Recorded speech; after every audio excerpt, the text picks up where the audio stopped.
আজকে আমি আপনাদের সামনে দাঁড়িয়েছি আমাদের গ্রামের সেই মহান নেতার প্রশংসা করতে, যিনি সত্যি মানুষের কল্যাণে কাজ করেন।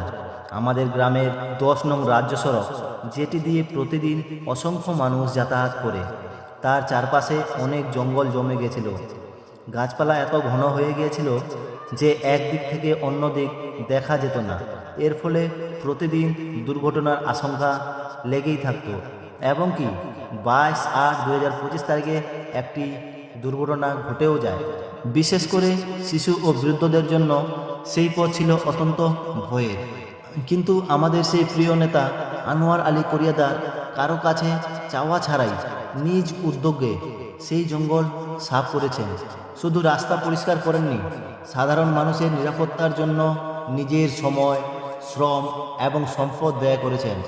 এই কাজ প্রমাণ করে তিনি কেবল নেতা নন, তিনি সাধারণ মানুষের অভিভাবক।